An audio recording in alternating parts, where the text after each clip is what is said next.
All right, guys, welcome back to the Gym Profit Podcast here with Josh Singer, sales expert, head coach extraordinaire, the absolute best person I've seen take a cold lead to paying you over the phone thousands of dollars in the health and fitness space in the shortest amount of time.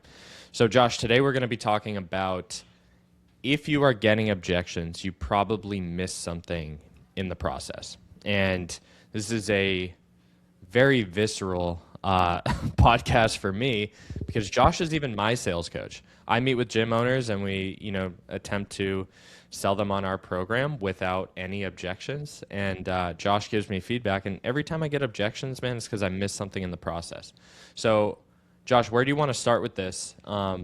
Yeah, so there's definitely something to like, and if you're at all in the sales space or just, if you've thought about sales as a gym owner, you've probably now started seeing a lot of the content online, on Instagram and otherwise, with like objection handling and this particular flow or this framework of objection handling, and all that's good. But of course, we wanted to take it one step or maybe 7 steps back and say, okay, let's kind of get rid of the idea that we can just like come up with fancy language to like manipulate people into a sale, and think back to like, well, why are they even objecting in the first place? They reached out, particularly if they're a really good lead. They reached out, they confirmed, they're excited, and then now we get to the end and they're like, oh, I have to think about it. It's like, well, we just spent like 17 interactions going back and forth about how you're interested. So you sort of are like confused, right? I used to be so confused of like, why are these people reaching out if they don't actually want help? So our sort of thesis or our hypothesis, which I think a lot of higher level sales companies or even salespeople will say, is to at least a large extent, you've actually caused the sales objection or the sales resistance if it's come up. So most objections aren't about money or time or even spouse per se. Like sometimes that's the content, but really it's a result of a really weak discovery process and going too soft on the actual coaching aspect of the conversation. And what I mean by that is if prospects don't feel particularly challenged or seen and or emotionally invested in solving the problem and understand the reasons why they need to solve their problem, whether it be weight loss, strength gain, whatever it may be, their nervous system, right? If you think about this scientifically, no different than a behavior change in the health and fitness space, their nervous system is going to default to self-protection, right? To getting back into the comfort zone because that's easier in some ways, right? Because you're used to it. It's comfy, it's cozy, kind of like I'm trying to be today where it's freezing cold outside. And that shows up as objections. Got it. And so essentially what you're saying is we need to be getting the prospect in the conversation, in the discovery process, a little bit uncomfortable and even being okay with that so that we can move them kind of like out of this place where they're doing things the way that they've been doing them, which feels comfortable. But that's what keeps them stuck. Yeah, there's a couple of like common beliefs that we work on with coaches that we work with or gym owners or both if they're, staff under a gym owner. Some are like, well, the prospect just didn't want to invest. It was like too expensive or, everybody needs to think about it. My market is just price sensitive. It's my market, it's my area. I live in the city, so it's my area.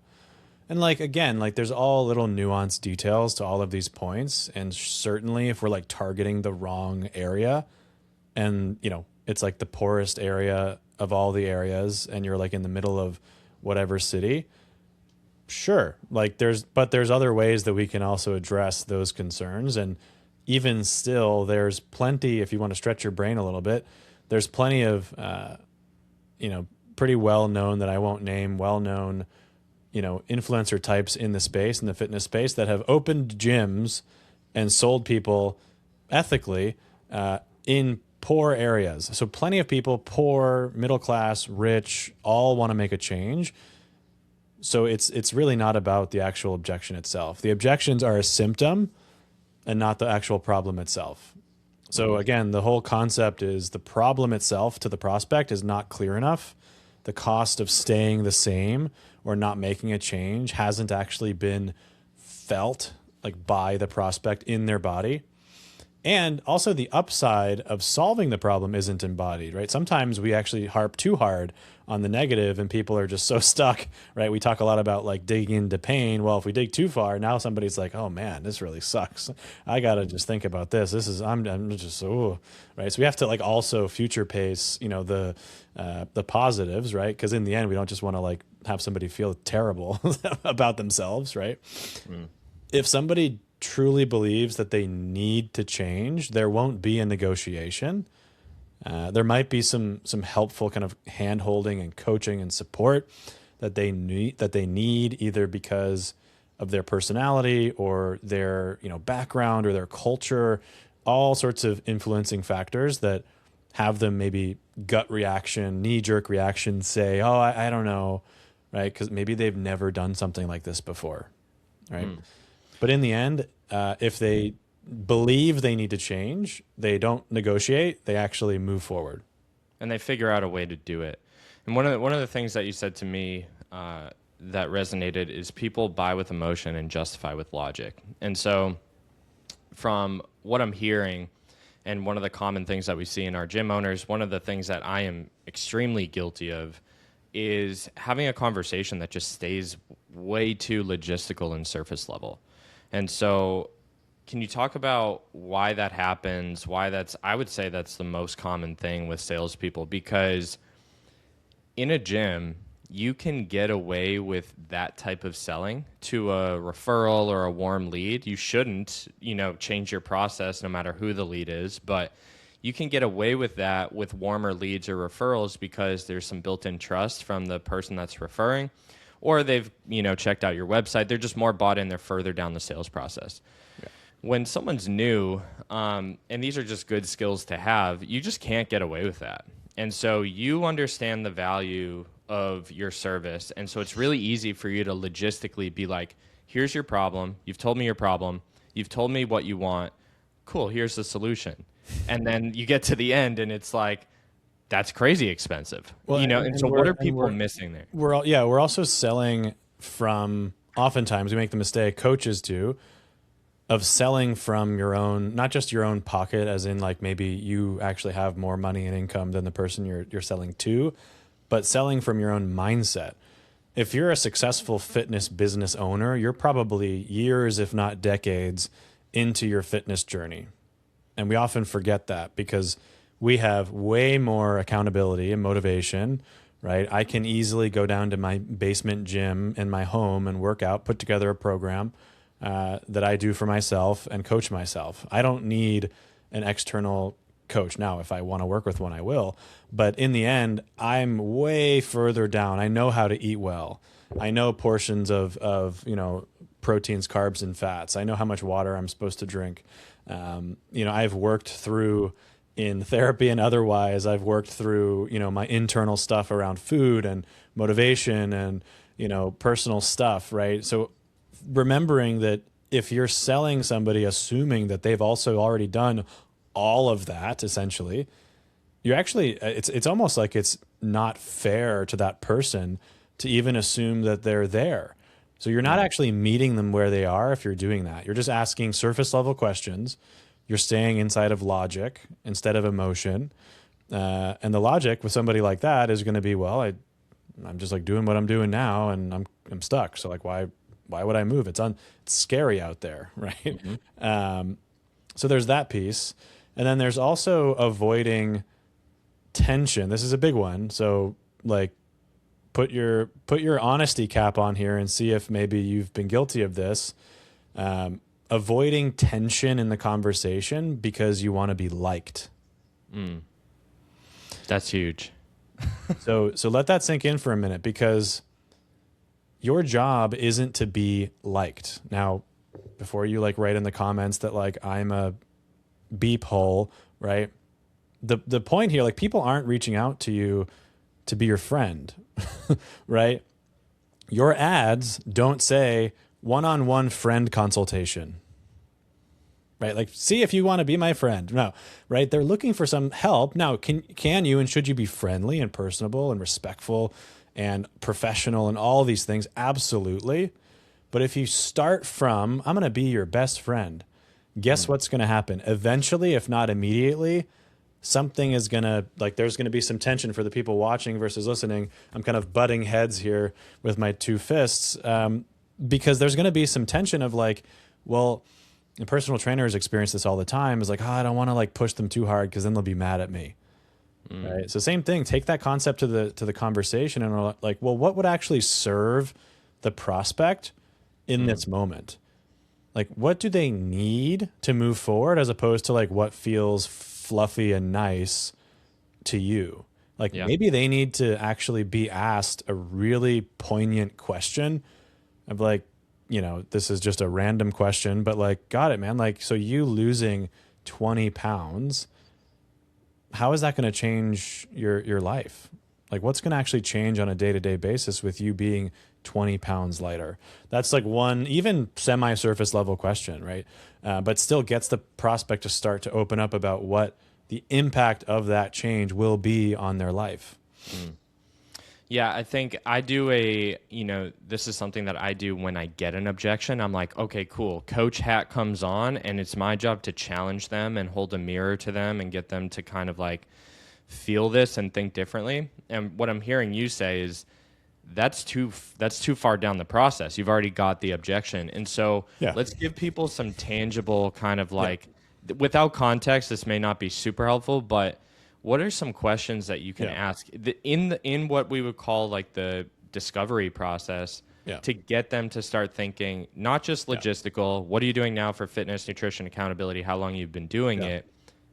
I'm actually going to give even one better than that. And this is going to be similar, if not the same, of shout out to our Gym CEOs program. If you're inside of there, you're going to see this sales training coming soon. But I'm going to give away this 5-layer dip, essentially, of kind of depth in a consultation or a discovery call. The same framework can actually be used inside of an actual consultation in some ways, depending on what you're doing in your consultations in person. But either way, there's essentially 5 kind of like layers that I think about. And I'm going to break down each one pretty quickly, but just to give you an idea, right? There's like the surface level problem, number 1. The actual problem. There's how it feels. There's the impact on the person's life, the future vision if that problem's solved, and then the consequence of inaction around that problem. So I'm not going to go through all 5 again, but just to give you an example of each one, the problem, right?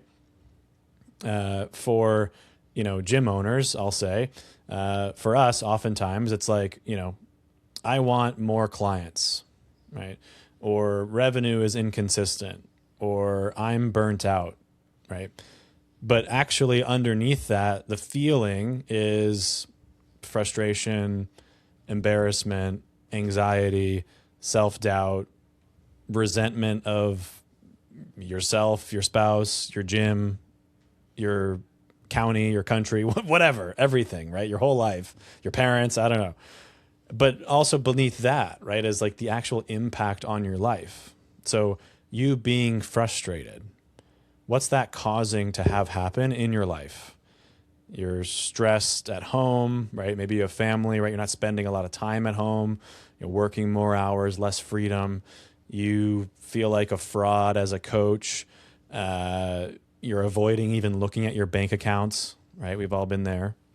And so that's the sort of impact of it on your daily life, right? The future vision of solving that, right? Like, okay, cool. Like, yeah, man, say we actually, I'm going to give you guys some language here. Say we actually come in and actually help you streamline the whole process and, take your gym from 20 to 30 to 40K per month. Like, what does a normal week now look like with you being at 40K per month compared to like where you're at now? What does it look like? You're like, oh, I'd be doing this, I'd be doing that, right? Asking questions around like, and again, I'm speaking about this from like the gym owner perspective, but Like, how are you able to show up now as a gym owner, as a leader, as the manager, as working on the business instead of in the business?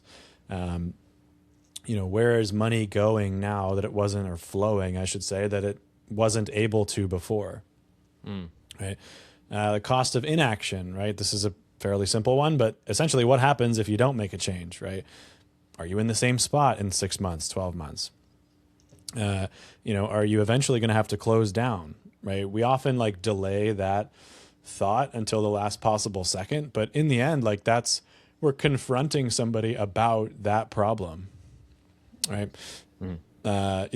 What's the, and quite frankly, is that something that if you could, that you're really willing to settle for?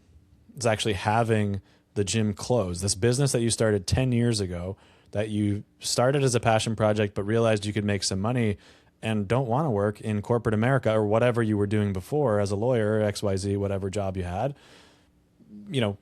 Really, if you can control it, is that really something you want to shut down? Your dream? And people, more often than not, are like, no, of course not. Okay, so it's time to make a change then, right? Right. So if you're ever on a call with me, prepare yourself, because that's what we're going to talk about.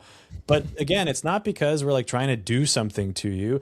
It's because these are important questions, and we know for a fact that behavior change happens, and change therefore in your business or in your life. And this is the same applied to coaches in the gym, and clients rather in the gym working on their fitness and nutrition. Change happens when the internal sort of mindset pieces start to shift and the gears start to change, right? So that's why we ask those questions, so that those pieces become kind of bubbled up to the surface and actually come out. Otherwise, nothing's going to change really, because nothing has actually changed internally inside of your system.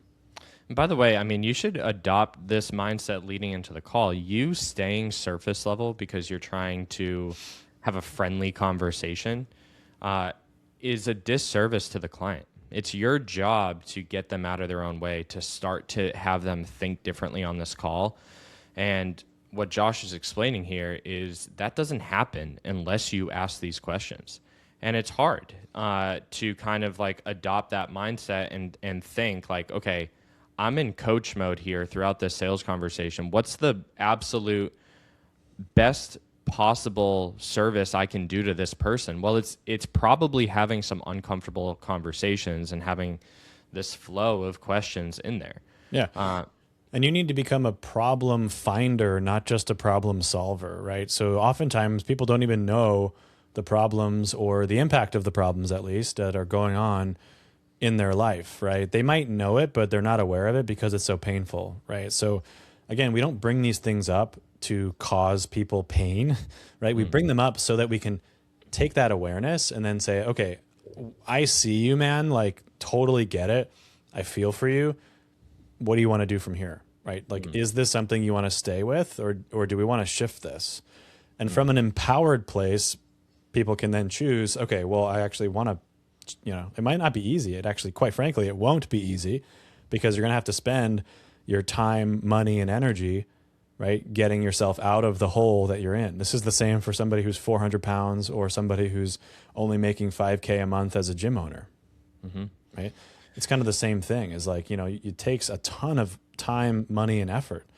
Is it worth it? Yes, of course it's worth it. But it's hard to see when you're in the thick of it. Right. That's why I'm out here hey, man, do you want to make $100K a month as a gym owner? Sounds good, right? Right. Yeah. Most are thinking, I just need to scrape by and pay credit card roulette this year. Yeah. And a lot of people in a health coaching offer are that way too. They're just trying to make it through the day to day, and it's your job to open up their thought process, get them to start believing something different.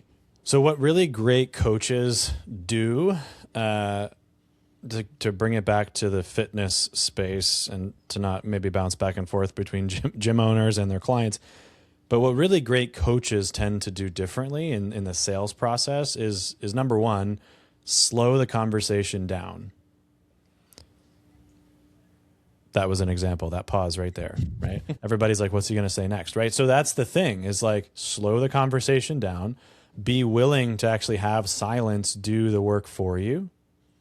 Ask fewer but deeper questions, and stay present instead of trying to like get to the pitch because nobody cares what you do. You could do, and truly nothing against this, but I'm thinking of something random. You could do bungee fitness and, whatever, right? Like some fairly obscure program that not a lot of people know about, right? A lot of benefits, low impact, great. But just to give an example of something that somebody might not associate with their goals, you could do that. But if you have the right conversation with the prospect and ethically it makes sense to work with them, like you could easily help a ton of people doing that, right? You don't have to do this like, I went to school for 15 years and I'm like the world's best CSCS trainer that, knows exactly how the pinky flexes and extends and like whatever nonsense, right? Like there's lots of ways that you can help, even just behaviorally, by understanding people's problems and leading that prospect in a process of self-exploration and honesty and transparency where they're confronting essentially their own reality and then helping them choose, ideally, not just choose, but see that you guys are the solution and then choose into that solution. Again, if it makes sense, right? Don't misquote me here. If somebody gets on with you and you actually find that it's not a good fit for you, disqualify them, right? You don't have to actually sign up every single person, but the point is to get people out of their own way so that they can choose pretty easily. Maybe there's some logistical stuff in the way, but everything is taken care of as far as the choosing because they know deep down through the conversation with you that you are the solution to all of their problems. Let's just recap, and we'll end with this. Let's just recap those 5 layers. So oftentimes people are stuck on that first layer, maybe second layer. So just one more time, recapping those 5 layers for people. If you're not doing this, you're probably going to get objections. Yeah, uncovering, I would say most people don't even get the first level. They might just skip over or at least not specifically identify this enough. Labeling it, the problem, right? So the surface level problem, I want to lose weight. I want to get stronger. I want to be more consistent in my fitness routine, right? Even that one's not really specific, but either way, whatever that goal is, how does it feel that that's a problem? Like to be overweight. And there's ways we ask questions that sort of uncover this that we're not going to go over, but what's the feeling associated or feelings associated with being overweight, right? Like, what about the next piece? What about actually the impact? What will happen if we lose the weight? What will happen once we lose these 20, 30, 40, 50 pounds, right? Inside of that, why is it so important that we actually do this or do this now, right? What does life look like having lost that weight, right? You losing 50 pounds, what are you now able to do? What are you able to accomplish in your life? How do you feel? What feelings are different? Getting the person to actually like sort of, feel that in the moment on the call. And then essentially kind of pulling the rug out from under them and also being like, okay, but let's take a look at the other side of this because motivation has 2 sides of the same coin. There's like what's the positive and then there's like the cost of what happens if you don't make a change, right? So what happens if you don't lose these 20 pounds? You're still in the same place the next 2 weeks, 2 months, 2 years. Like, how does it feel then? Well, it sucks. Okay. And is that something you want to like keep having happen over the next, couple of weeks, months, years? Like, no, of course not. Right. And there's ways we ask these questions in a more specific way than I just outlined, but allowing the person to see all those different layers and then choosing again to make a change. And lo and behold, your solution is the solution to their problem that matches up perfectly. Love it. Love it. All right, I'm going to wrap this up, put a bow on it with this. I think one of the things that people potentially struggle with is if you know you serve your clients at an extremely high level, these questions should be fairly easy to ask because you know that if you ask these questions and you get deep enough, once they say yes and commit and purchase from you, their life has changed forever because your service is really good, right? And so that's the other piece of this. Like, I would really dig in and ask yourself, do you believe in what you're selling? And if you do, you might need to, ask some of these questions to colder leads. And so I would say the other piece is just gym owners come to us all the time thinking they don't have a sales problem. And then they get colder leads, we run ads, we get them new people in their doors, and they're suddenly not closing. Well, it's because they're having a logistical conversation. So two things. If you serve people at a really high level, these questions need to be asked because you're going to change their life if they say, or when they say yes. And then number two, if you've never closed a cold lead, you need support on this sales process, right? And so we see gym owners all the time that come to us thinking they don't have a problem. So anyway, that's what we teach inside of Gym CEOs. Not only how to serve your clients at the highest level possible so that you can charge more, make more money, impact people on a deeper level, but then we'll layer on paid advertising as well in a way that's authentic to you, that brings in the right quality people. And then we even layer on sales coaching with Josh himself so that you are getting qualified leads, they're getting on your calendar, and you're actually having the right conversations. Mm-hmm. And even if your close rate goes from 50% to 80%, or it goes up even a little bit, this could be 1 or 2 more closes a month, which over the years makes a massive, massive impact in your business. Yeah. Objections don't mean that people don't want help, because they obviously reached out, even if it was, quickly without thinking about it, or a super in-depth form, right? Essentially, objections mean that you didn't help them want to actually change badly enough. So if you're hearing objections, on really any call, but especially commonly, like on every call, stop blaming your prospects and upgrade your conversation. Jay just mentioned this, but click the link in either the bio or the show notes here. Schedule a conversation, see if we can help at FitRev with what the problems are in your business, and we'll look forward to chatting with you. See you guys.